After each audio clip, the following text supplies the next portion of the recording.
ఎంచుకుంటే ప్రతి ఒక్కటి కూడా విజయం చేకూరుతుందని తెలంగాణ ప్రభుత్వం కీలక నిర్ణయం తీసుకుంది. తెలంగాణ రాష్ట్ర పబ్లిక్ సర్వీస్ కమిషన్ చైర్మన్ గా బుర్రా వెంకటేశంని నియమిస్తూ ఉత్తర్వులు జారీ చేసింది. వచ్చే నెల డిసెంబర్ 3తో మహేందర్ రెడ్డి పదవీ కాలం ముగియనుంది. ఆయన స్థానంలో కమిషన్ కొత్త చైర్మన్ గా వెంకటేశం పదవి బాధ్యతలు స్వీకరించనున్నారు. 4 ఏళ్ల పాటు ఆయన ఈ పదవిలో కొనసాగనున్నారు. ప్రస్తుతం ఇదే అంశానికి సంబంధించి మనకి పూర్తి వివరాలు అందించడానికి మా తెలంగాణ ఇన్పుట్ ఎడిటర్ రాజేందర్ సిద్ధంగా ఉన్నారు. Rajender, Gayatri, Telangana public service commission నూతన చైర్మన్గా సీనియర్ ఐఏఎస్ అధికారి బుర్రా వెంకటేశం నియమించబడ్డారు. ఈయన 1995 ఐఏఎస్ బ్యాచ్కి సంబంధించిన అధికారిగా ఉన్నారు. అయితే ఇప్పటి వరకు ఈయన తెలంగాణ రాష్ట్రంలో వివిధ పోస్టుల్లో వివిధ శాఖల్లో పనిచేశారు.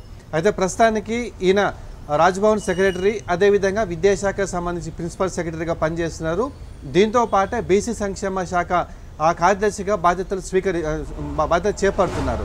అయితే ప్రస్తుతం ఉన్నటువంటి టీజీపీఎస్సీ చైర్మన్ మహేందర్ రెడ్డి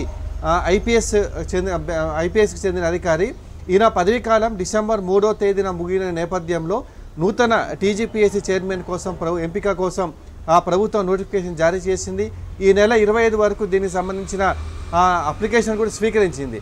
అయితే దీనికి సంబంధించి సుమారు 45 మంది పైగా వివిధ వర్గాలకు సంబంధించిన మేధావులు కానీ సీనియర్ రిటైర్డ్ ఐఏఎస్లు కానీ వీరు దరఖాస్తు చేసుకున్నారు. ఈ నేపథ్యంలో ముఖ్యమంత్రి ఇవాళ దీనికి సంబంధించి నిర్ణయం తీసుకున్నారు. బుర్రా వెంకటేశం సీనియర్ ఐఏఎస్ చెందిన వ్యక్తి కావడంతో ఈయన సమర్థవంతంగా విధులు నిర్వహించే అవకాశం ఉందని ప్రభుత్వం భావించింది. ఈ నేపథ్యంలోనే తదుపరి 5 సంవత్సరాల వరకు కూడా ఒక సీనియర్ ఐఏఎస్ అధికారి, సమర్థవంత అధికారి టీజీపీఎస్ చైర్మన్ ఉండాలనేటువంటి లక్ష్యంతో నేను ఎంపిక చేసినట్టు కూడా మనకు తెలుస్తుంది. ఈ నేపథ్యంలోనే దీనికి సంబంధించినటువంటి ఫైల్ను గవర్నర్కి పంపారు. గవర్నర్ కూడా దీనికి సంబంధించి ఆమోద ముద్ర వేశారు. ఈ నేపథ్యంలోనే వచ్చే నెల 2వ తేదీన నూతన టీజీపీఎస్సీ చైర్మన్గా బుర్రా వెంకటేశం బాధ్యతలు స్వీకరించినారు. ఈ నేపథ్యంలో ప్రభుత్వం ఒక జాబ్ క్యాలెండర్ ప్రకారం ఉద్యోగాలు నియమించాలన్న ఉద్దేశం ఉన్న నేపథ్యంలోనే ఒక సమర్థమైన అధికారిని కూడా ఎంపిక చేసినట్లు కూడా వివిధ వర్గాలు చెప్తున్నారు. Gayatri, right, thank you Rajender. Right, ఇవి బులెటిన్ అప్డేట్స్. నమస్తే.